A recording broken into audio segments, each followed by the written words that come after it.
Hello everyone. तो आज हम बात करने वाले हैं मेरे रीसेंट रूट कैनाल ट्रीटमेंट के एक्सपीरियंस डिफरेंसेस के बारे में। सबसे पहले बात करते हैं कि आखिर इस ट्रीटमेंट की ज़रूरत पड़ती ही क्यों है।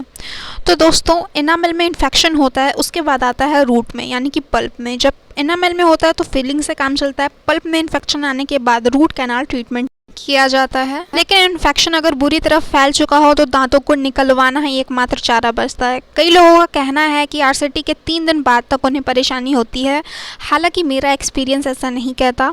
दोस्तों, मैं आपको ये बता देना चाहती हूँ कि हर किसी का एक्सपीरियंस अलग अलग होता है।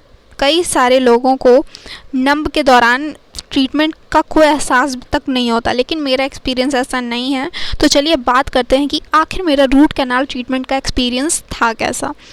तो सबसे पहले तो मैं आपको बता देती हूँ कि मेरे दांतों की कंडीशन कैसी थी। मेरा डीके बहुत ही पुराना था, यानी कि बहुत ही दिनों से इन्फेक्शन था और दर्द होता था। लेकिन मुझे फिर लगा कि डॉक्टर के पास जाना चाहिए। जब मैं डॉक्टर के पास जा रही थी तो मुझे पूरा विश्वास था कि मेरा दांत निकाल ही दिया जाएगा, क्योंकि इन्फेक्शन मुझे बहुत ज़्यादा लग रहा था। लेकिन वहाँ पे ट्रीटमेंट के बाद डेंटिस्ट ने बताया कि एक्सरे में ये देखा जा सकता है कि रूट कैनाल ट्रीटमेंट पॉसिबल है, इसलिए उन्होंने मुझे रूट कैनाल ट्रीटमेंट ही किया।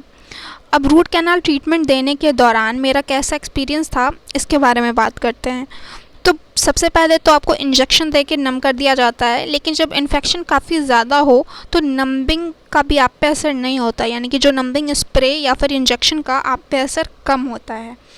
तो फिर मेरे साथ भी ऐसा ही हुआ, असर कुछ ज़्यादा हुआ नहीं, पेन तो हुआ ही जो भी प्रोसेस होता है उसके दौरान। लेकिन मेरी 3 विज़िट थी। Pulp removal was really painful in first visit, लेकिन सेकंड विज़िट में जो मेरी फीलिंग थी वो अच्छे से हो गई और थर्ड में मेरी कैपिंग लगाई गई। तो दोस्तों, अब बात करते हैं सर्कमस्टांसेस की, यानी कि आपको क्या फेस करना पड़ सकता है आरसीटी के बाद। कई बार आपको खाने पीने को लेकर कुछ सलाह दी जाती है, कुछ खाने को मना भी किया जा सकता है। कई लोगों का कहना होता है कि वो ट्रीटमेंट के बाद भी उन्हें दर्द महसूस होता है। हालांकि गूगल पे जब इस बारे में आप सर्च करेंगे तो 3 से 5 दिन के दर्द को कॉमन बताया गया है। लेकिन अगर आपका दर्द महीनों तक कंटिन्यू है या फिर अचानक से हो गया है तो इसके कई सारे कारण हो सकते हैं, जिसमें कि पहला कारण है री इन्फेक्शन और दूसरा है या फिर फेल्ड आरसीटी। अब ऐसे कंडीशन में आपको करना क्या है, तो आपको वापस से जाना है अपने डेंटिस्ट के पास, अपनी परेशानी बतानी है, वो आपका चेक करेंगे। इसके अलावा एक और भी कारण हो सकता है जो कि है क्राउन एडजस्टमेंट। हो सकता है आपका क्राउन साइज से बड़ा हो, इस वजह से वो आपके आसपास के गम्स को प्रेस कर रहा हो। नर्व्स प्रेस होने से स्वेलिंग या इन्फेक्शन हो सकता है। अब जानते हैं condition before RCT and after RCT. तो जैसा कि मैंने बताया था कि मेरी 3 विज़िट थी और तीनों विज़िट के कंडीशन।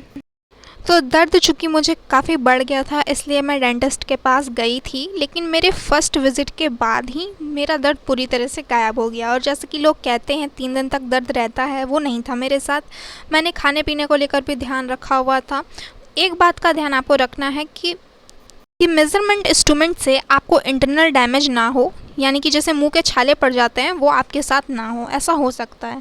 तो मेज़रमेंट के बाद आपको दिया जाएगा क्राउन या फिर कैप।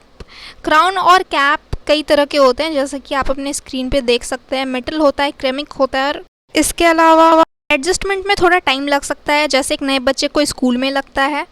लेकिन कैपिंग के बाद अगर दर्द ज़्यादा दिनों तक है तो आपको दोबारा से विज़िट करने की ज़रूरत है।